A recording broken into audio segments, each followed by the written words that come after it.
নমস্কার বন্ধুরা, কেমন আছেন সবাই? আমি ভালো আছি, আশা করি আপনারাও ভালো আছেন। আজকে আবারও একটা নতুন ভিডিও নিয়ে চলে এসেছি পাঁচফোড়নে।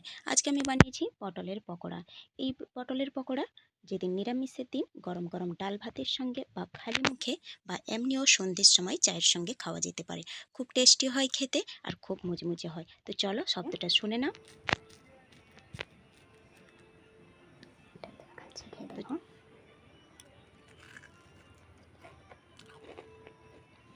তো চলো ভিডিওটা দেখে নেওয়া যাক।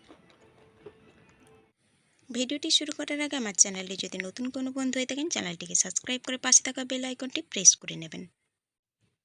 তো চলো, পটলের পকোড়া বানানোর জন্য আমি এখানে নিয়ে নিয়েছি লম্বা লম্বা করে বেশ কয়েকটা পটল। এই ক্ষেত্রে কিন্তু টাটকা পটল নিতে হবে। আর পাশে আছে চাল ডাল ভিজিয়ে নিয়েছি। এই চাল আর ডালটাকে 1 ঘন্টা ধরে আমি কিন্তু জলে ভিজিয়ে রেখেছি। তো ধুয়ে নেব। তো তার আগে আমি পটলগুলোকে গা পরিষ্কার করে নেব। এরকম কিন্তু কচি কচি পটল নিতে হবে। তো দেখো, গাগুলো আমি ছেলে নিচ্ছি, খোসা কিন্তু ছাড়াবো না। তো দেখো, খোসা ছাড়ানো হয়ে গেছে। এবারে একটা থালার মধ্যে নিয়ে কিন্তু আমি ধুয়ে নেব জল দিয়ে ভালো করে। কাটার পরে কিন্তু আমি আর ধোবো না, সেই জন্য এখনই ভালো করে ধুয়ে নেব। তো দেখো, ধোয়া হয়ে গেছে। এবার আমি পটলগুলোকে তুলে নেব। তো দুদিকে আমি মুখটা একটু করে কেটে নিয়ে 1/4 করে দিচ্ছি।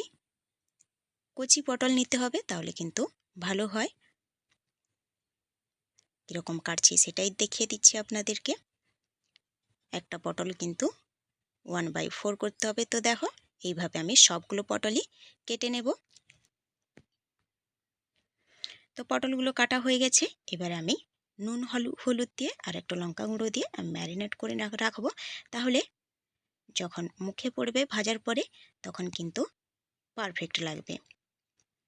তো ভালো করে আমি ম্যারিনেট করে নেব, একটু নুন, একটু লঙ্কা গুঁড়ো আর একটু হলুদ গুঁড়ো দিয়ে। আর কিচ্ছু দেব না।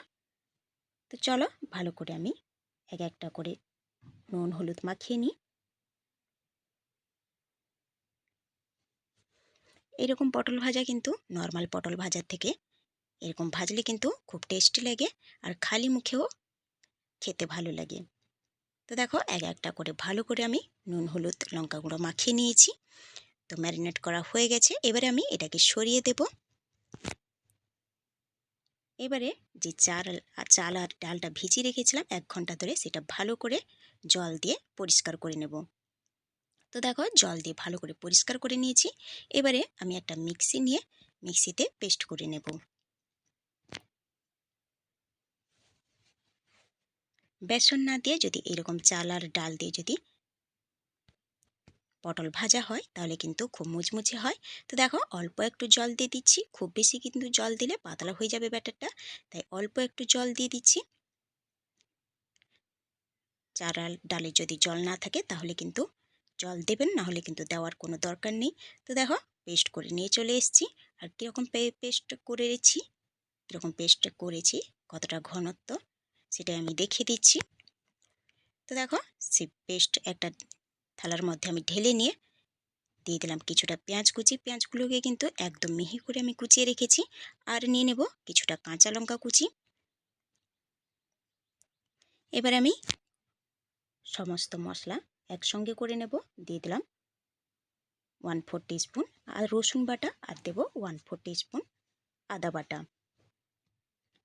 এবারে দেব আমি গোটা জিরে 1/4 টিস্পুন, দেব আমি কালো জিরে 1/4 টিস্পুন।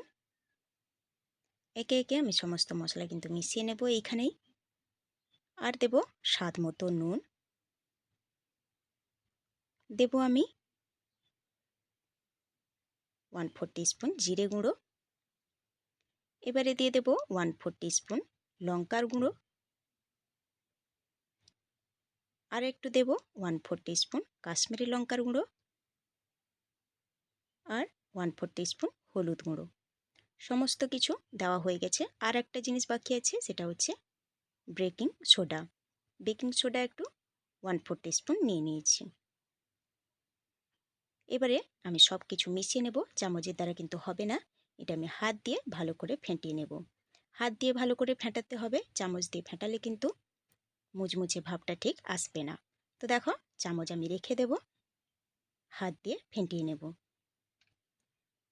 যত ফেটাবেন ততই কিন্তু মুচমুচে হবে। তো দেখো ফেটানো হয়ে গেছে, এবারে কিন্তু আমি ভেজে নেব। কড়াইতে আমি তেল বসিয়ে দিয়েছি গরম হতে। এইভাবে পটলগুলো দিয়ে পুরো ব্যাটারে মাখিয়ে কিন্তু আমি তেলে ভেজে নেব। তেলটাকে প্রথমে কিন্তু হাইতে রেখে গরম করে নিয়ে তেলটাকে গ্যাসটাকে লো করে দেব, লো টু মিডিয়ামে রাখবো। তো দেখো দিলে কিন্তু মুচমুচে হবে আর ভেতর থেকে পটলটাও সেদ্ধ হয়ে যাবে। না হলে কিন্তু হাইতে রাখলে ওপরে লাল ধরে যাবে, ভেতরে কিন্তু কাঁচা থেকে যাবে। তো দেখো এক পিঠ কিন্তু হয়ে গেছে, উল্টে পাল্টে আমি ভালো করে কিন্তু ভেজে নেব। এইরকম পটল ভাজা খেতে কিন্তু অসম্ভব সুন্দর লাগে। তো চলো একইভাবে এগুলো তুলে নেব। এবারে বাকি যে পটলগুলো রেখেছি সেগুলো গ্যাসটাকে লোতে রেখে মুচমুচে করে ভেজে নেব। তো দেখো সবগুলোই একইভাবে ভেজে তুলে নেব। তো এরকম ভাজলে কিন্তু গরম গরম ভাতের সঙ্গে অসম্ভব সুন্দর লাগে। যেদিন নিরামিষ থাকবে বা নিরামিষ না হলেও নিরামিষ এটা আমি পেঁয়াজ টেঁয়াজ দিই না, আপনারা চাইলে পেঁয়াজও দিতে পারেন। তো কেমন লাগলো আজকের ভিডিওটা অবশ্যই কমেন্ট করে জানাবেন, ভালো লাগলে লাইক শেয়ার করে দেবেন। সুস্থ থাকবেন, ভালো থাকবেন, খুব শীঘ্রই দেখা হবে পরের একটা ভিডিও নিয়ে।